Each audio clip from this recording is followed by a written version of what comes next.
जी अस्सलाम वालेकुम दोस्तों। एक छोटा जिहा पैगाम है सफाई सुथराई के हवाले दे नाल और खास तौर पर वो सड़क के हवाले दे नाल जिहड़ी बुस्सियां तो या पुरछां तो मडाणा वल जाती है, शामपुर वल जाती है, गोड़ियां वल जाती है, मेन रोड है। और जिस वक्त भी सारे दोस्त असीं गुजरने तुसीं अक्सर देखते हो किकरां दे उत्ते थल्ले सड़क के किनारे ते गंद गुंद पिया। अज सवेरे भी कुछ दोस्त मेरे नाल है, असीं वाक दे उत्ते गए और जो कोई मंजर देखा जरा मैं तुहाडे वास्ते पेश कर रहा। मैनूं उम्मीद है तुसीं इस वीडियो नूं शेयर करोगे सिर्फ इस खातर कि लोगों के अंदर अवेयरनैस आए कि घरों गंद चुके जाके बाहर रोडों पर नहीं पा दीदा। कोई किसी पढ़े लिखे बंदे की निशानी नहीं होंदी है। भी सफाई वैसे भी अल्लाह के रसूल का हुक्म है कि सफाई निसफ ईमान है और तुसीं निसफ ईमान जिहड़ा घरों कढ़ के बाहर जाके गंद पा के पूरे माशरे छड्ड आंदे आके, यह ईमान की निशानी नहीं है, यह नुकसानदेही है, फसाद की निशानी है, यह ज़हनी पसमानदगी की निशानी है। इनू कंट्रोल करो।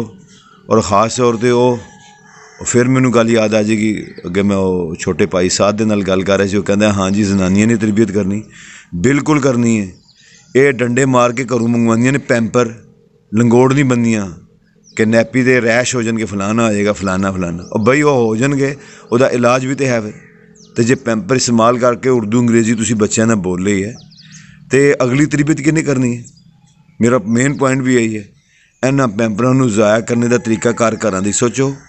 पैंपर का वाहिद इलाज है कि उन्होंने खोलो, उन्होंने घर अग ला दो, घर खड्डा कड्डो, नहीं तो उन्होंने जला के कूड़े वाले के हवाले करो, जला के उसके हवाले करो। भावें हुण फजा दी पोल्यूशन होएगी, जो मर्जी होएगा, लेकिन रोडां ते सट्ट देना, जणियां नूं फड़ा देना, बच्चों नूं फड़ा देना, जाओ बेटे उत्थे तो उर्दू बोलियो, जाओ बेटे इसको बाहर फेंक आओ, सुनिए जी इसको बाहर फेंक दें हैं। वो आपके जो जी हैं ना वो जाके रोड के ऊपर फेंक आते हैं। हुण मैनूं नहीं पता कि साडे पिंड दीयां धीआं भैणां काम करदियां ने। मेरे तो ख्याल दोस्त कहते हैं कि बाहरों जिहड़े गुजरते हैं साडे मेहमान वो भी यही काम करते हैं।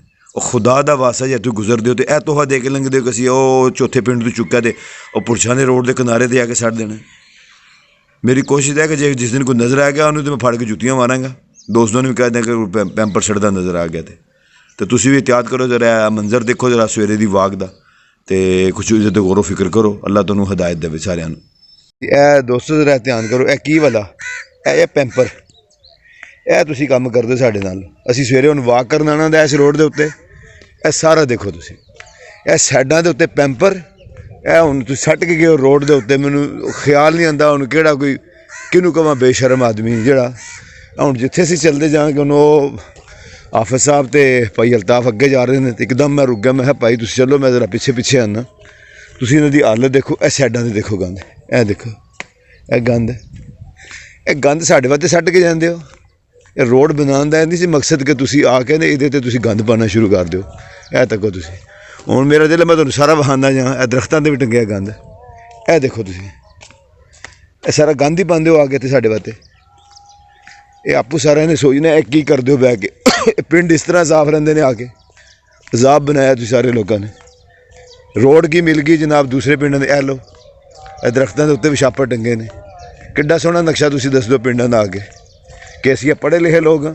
पिंडां दे कोठियां देखो तो करोड़ां ते अरबां रुपए दियां, ते बच्चे देखो उर्दू ते अंग्रेजियां बोलते हैं, तो वड्डियां वड्डियां गड्डियां ते जांदे हो। मैनूं नहीं पता तुसीं गंद सट्टदे हो। यह देखो ढेरियां लाइयां, मोटरसाइकिल वाले जिहड़े जनाब जिहड़े दूजे मेहमान साढ़े दूसरे पिंडां तो लंघदे ने वो भी ए लो ए पैंपर। एक तो इस पैंपर ने साडी जान खा मारी है। चंगियां पिछलियां माइयां ए लो यह भी गंद। मैनूं अगे भी दोस्त कहते मेरा तो गला बैठे है तक तक के गंद, मेरा दिल नहीं करता वाक दे आवां। यह इन्हां दी हिम्मत है सारिआं दी। देखो ए लो यह गंद, ये किन्ना को गंद तुसीं साइडां ते तुसीं पाना है। ए लो छापर तो गौरमेंट ने बंद करके चंगा कीता। ए लो ये सारे पैंपर ने, ए लो किन्ना ढेर लाया पैंपरां दा। और खुदा दा वास्ता जे फिर तुहाडे अगे अपील है, खुदा दा वास्ता जे इन्हां रावां नूं साफ रहन दो, पर नाल जमीनां भी बर्बाद हो जाणगियां, पिंडां दी जिहड़ी साफ सुथरी सफाई ये भी बर्बाद हो जाएगी। और की तुसीं दर्स दे के जांदे हो लोकां नूं कि असीं ये कम्म करने पुट्ठे सीधे सारे। मेरा दिल ते आ मैं लाइव आंदा, लेकिन फिर भी मैं मजबूरी की वजह नाल सिर्फ यही वीडियो चाड़ रहा कि खुदा दा वास्ता जी इस साइडां ते गंद ना सट्टो। इस पैंपर नूं, इस बीमारी नूं कदे दफनाने की कोशिश करो। पैंपर बच्चों ने पाए, उर्दू बोल ली, अंग्रेजी बोल ली, तो जोड़े पैंपर ने संभालन की वारी वो बाहर लिया के रोडों के उत्ते सट्ट दिते। क्यों? इत्थे भी उर्दू बोलिया करो ना, हो इत्थे बच्चों की तरबियत करो। ਬੱਚਿਆਂ ਨੂੰ ਲੈ ਕੇ ਆਓ, ਉਹਨਾਂ ਨੂੰ ਦੱਸੋ ਕਿ ਆਓ ਬੇਟਾ ਦੇਖੋ ਕਿ ਜਿਹੜੇ ਅਸੀਂ ਪੈਂਪਰ ਯੂਜ਼ ਕਰਦੇ ਹਾਂ ਤੇ ਛੱਡ ਕੇ ਅਸੀਂ ਕਿੱਥੇ ਆਉਂਦੇ ਹਾਂ। ਇਹ ਅੱਛੇ ਸ਼ਹਿਰੀ ਹੋਣ ਦਾ ਸਬੂਤ ਦਿਓ, ਅੱਛੀਆਂ ਮਾਵਾਂ ਬਣੋ। ਇਹ ਸਭ ਤੋਂ ਪਹਿਲਾਂ ਜਿਹੜੀ ਜ਼ਿੰਮੇਵਾਰੀ ਹੈ ਨਾ ਮਾਵਾਂ ਦੀ ਹੈ। ਉਹਨਾਂ ਦਾ ਕੰਮ ਹੈ ਕਿ ਜਿਹੜੀਆਂ ਉਰਦੂ ਔਰ ਅੰਗਰੇਜ਼ੀਆਂ ਬੋਲ ਕੇ ਆਪਣੇ ਬੱਚਿਆਂ ਨੂੰ ਤੁਸੀਂ ਪੈਂਪਰ ਪਵਾਉਂਦੇ ਹੋ ਤੇ ਇਹਦੇ ਜ਼ਾਇਆ ਕਰਨ ਦਾ ਬੰਦੋਬਸਤ ਤੁਹਾਡੇ ਕੋਲ ਕੋਈ ਨਹੀਂ ਹੈ ਵੀ। ਔਰ ਮੇਰਾ ਨਹੀਂ ਹਾਲ ਫੀਸ ਮੰਨਣਾ, ਜਿਤਨੀਆਂ ਮੇਰੀਆਂ ਧੀਆਂ ਭੈਣਾਂ ਪੜ੍ਹੀਆਂ ਨੇ, ਜਿਤਨੀਆਂ ਬੱਚੀਆਂ ਪੜ੍ਹੀਆਂ ਨੇ, ਕੋਈ ਗ੍ਰੈਜੂਏਸ਼ਨ ਤੋਂ ਘੱਟ ਹੋਏਗੀ। ਕਮਾਲ ਹੈ ਤੁਹਾਡੀ ਵੈਸੇ ਅਕਲ ਦੇ ਉੱਤੇ। ਮਾਵਾਂ ਤਰਬੀਅਤ ਕਰਦੀਆਂ ਨੇ ਔਰ ਤੁਸੀਂ ਇਹ ਤਰਬੀਅਤ ਕਰਦੇ ਹੋ ਵੀ ਲੋਕਾਂ ਦੀਆਂ। ਕਿ ਦੱਸ ਦਿਓ ਆਪਣੇ ਮੀਆਂ ਨੂੰ, ਆਪਣੇ ਭਾਈ ਨੂੰ, ਜਿਹਨੂੰ ਵੀ ਤੁਸੀਂ ਕਹਿੰਦੇ ਹੋ ਬਾਹਰ ਜਾ ਕੇ ਛੱਡ, ਇਹ ਕੌਣ ਛੱਡ ਕੇ ਜਾਂਦਾ? ਆਪ ਆਉਂਦੀ ਹੋ ਛੱਡਣੇ ਵਾਸਤੇ ਇੱਥੇ। ਇਹ ਅੱਗੇ ਜਾ ਕੇ ਮੈਂ ਤੁਹਾਨੂੰ ਦਿਖਾਉਣਾ ਕਿੱਥੇ ਕਿੱਥੇ ਤੁਸੀਂ ਜਿਹੜੇ ਨੇ ਪੈਂਪਰ ਇਹ ਖਿਲਾਰ ਪੂਰੇ ਰੋਡ ਦੇ ਉੱਤੇ ਪਾਏ ਹੈ। ਗੌਰਮੈਂਟ ਰੋਡ ਬਣਾਉਂਦੀ ਹੁਣ ਤੁਹਾਡੀਆਂ ਸਫਾਈਆਂ ਕਰਨ ਵਾਸਤੇ ਘਰ ਤੱਕ ਆਵੇ ਕਰੇ, ਇਹ ਤੁਹਾਡੀ ਤਰਬੀਅਤ ਕਰੇ ਕਿ ਪੈਂਪਰ ਕਿੱਥੇ ਛੱਡਣੇ ਨੇ। ਪਹਿਲਾਂ ਚੰਗੀਆਂ ਮਾਵਾਂ ਲੰਗੋਟ ਬਣਾਉਂਦੀਆਂ, ਉੱਥੇ ਖੁਰੇ ਤੇ ਜਨਾਬ ਪਿੱਠੀ ਸਾਫ ਕੀਤੀ ਬੱਚੇ ਦੀ, ਅੱਲਾ ਅੱਲਾ ਖੈਰ ਸੱਲਾ, ਜਗ੍ਹਾ ਜਗ੍ਹਾ ਪੈਂਪਰ ਛੱਡੇ ਨੇ ਇਹਨਾਂ ਨੇ।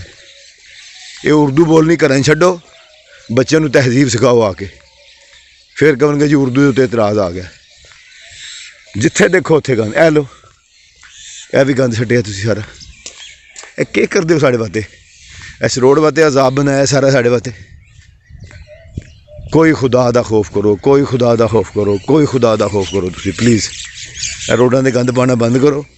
ਪੂਰੀ ਰੋਡ ਦੇ ਉੱਤੇ ਜਿੱਥੇ ਵਾਕ ਕਰਨ ਚਾਹੀਦਾ ਨਾਲ ਸਾਡਾਂ ਦੇ ਪੈਂਪਰ ਪਏ ਨੇ।